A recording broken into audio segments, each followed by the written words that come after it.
this tutorial, I will guide you on how to fix Apple CarPlay not connecting to an iPhone. So if you have a problem where your Apple CarPlay doesn't connect to your iPhone, and then in this tutorial, I will guide you on how to fix this problem. So before we dive into our tutorial, here is the guideline provided by Apple on how to set up CarPlay. So make sure you follow these steps very carefully. Maybe the problem cannot be on your device, it's just maybe you just wrongly set up it. So make sure to follow this tutorial very carefully.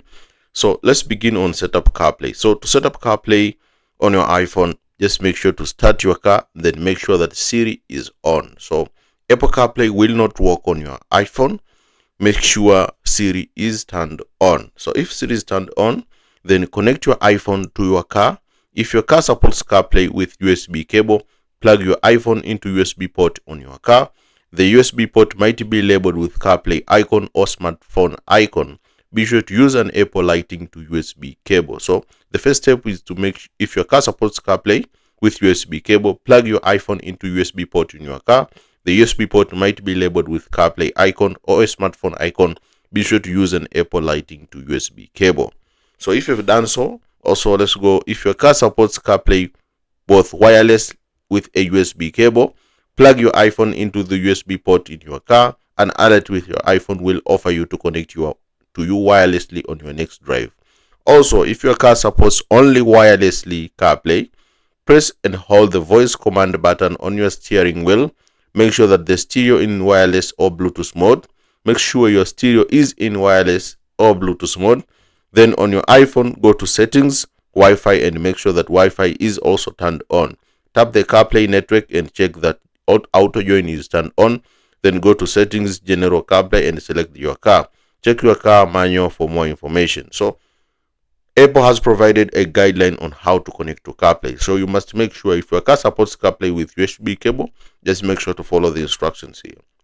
If your car supports CarPlay both wirelessly with a USB cable, also make sure to follow the instruction. Or if your car only supports wirelessly, make sure to follow the instruction. If you followed the instruction correctly, but you're still facing the issue of CarPlay not connecting to your iPhone, then this tutorial is straight for you and will guide you through on how to fix this problem. First, don't use a VPN on your phone. For some reason, it will be blocked and CarPlay would not connect with your phone. Also, make sure Siri is turned on. So to fix this problem of CarPlay not connecting to your iPhone, this is the issue. This is the fix. To fix this issue, try the following. Reboot your phone and also press and hold the infotainment power button for 5 seconds to restart it. So reboot your phone and also press and hold the infotainment button for 5 seconds to restart it. After the restart, you can try to connect to your iPhone to see if it can help you fix the problem. Also, press and hold the volume knob on the infotainment unit for about 3 seconds to restart the unit, which will then automatically connect to CarPlay. So press and hold the volume knob on the infotainment unit for about 3 seconds to restart the unit, which will then automatically connect to CarPlay. Also, you may need to update your iPhone. To update to the latest iOS version, go to settings, general software, and make sure you update your iPhone. Also, after the update, you can try to connect to see if it can help you fix the problem. If you're still facing the same issue for CarPlay not connecting to an iPhone, then probably try connecting and disconnecting. You can try to repeat the process to see if it can help you fix the problem. The last step, if you've tried all the steps, probably take your phone or your car to the dealership. This can help you fix the problem. Since a lot of people are facing this issue, as if you go to Reddit, a lot of people are complaining on the same problem. But a lot of people have found a solution by following these guidelines. So make sure to follow. And if you found a solution, let me know in the comment section if this tutorial has helped you, and see you next time.